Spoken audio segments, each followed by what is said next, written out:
नमस्कार जय जगन्नाथ समस्त वेलकम करुच्ची आज आ गोटे नुआ ब्लॉग को आज बहुत दिन पर गोटे ब्लॉग आसुची कारण एपट सेपट व्यस्त भितर छेली भी आसते बत भी आसते मैनेजमेंट उपर टाइम होनथला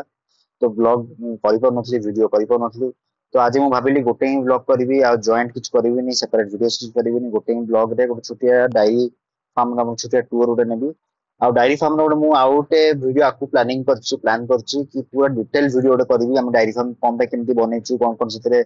टेक्निकल जिनस को आम ध्यान देचु कौन कौन जिन रखीचु सब जिन मुझे बुझेबी ये आप देखिपे ये डायरी फार्म गोटे छोट वीडियो ये आप देखो फैन केम लगेचु इंडस्ट्रियल फैन कहते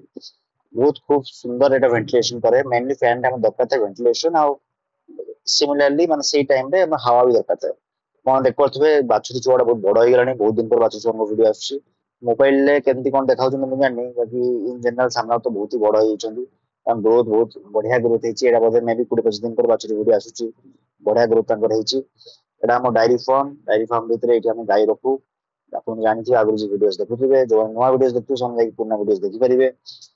देख परतो हम डायरी फार्म केते ही नीट एंड क्लीन अछि केते सफा अछि तांको ने कुटा दिया हिची खाया पई सब कुटा उठ खाइबे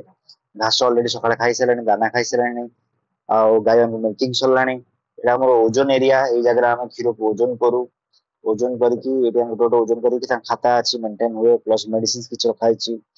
ये सब मेडिसिन रखा है मोस्टली जो मैंने प्रेग्नेंट गाय था छुआ दी सारा पर कैल्शियम वैक्सीनेशन हम जहाँ दऊ हम चेष्टा करू गाय मान जिते भी रोग अच्छी जहाँ अच्छी सब नेचुराली आम को माने जो हम होम रेमेडीज थाए से गुड़ारू आम यूज कर व्यवहार करके आम दूर करने चेष्टा करूँ यहाँ आप देखते बाहर एरियाटा ये आम गाय मान छाड़ी दऊ ये जगह बुलाबुली करने प्लस ट्रॉली आम रखी देचु उठा ट्रॉली लेबर इजी हुए ये जगह पूरा आम छाड़ी दो बाउंड्री दी साइड अच्छी तार जाली दी साइड अच्छी ये जगह तार जाली गेट बंद कर देगी आम ये जगह कंप्लीट छाड़ी दो आराम से गाय मैंने बुलती कारण गाय मान आम चेष्टा करूँ फ्री ग्रेजिंग करने तो घास घास जहाँ अच्छे सब बाहर आम दो कुटाटा को भितर दो ताकि फ्री ग्रेजिंग करके नेचुराली से गोटे भल इम्यूनिटी पावर भी बढ़ फ्री लगे भल मन रही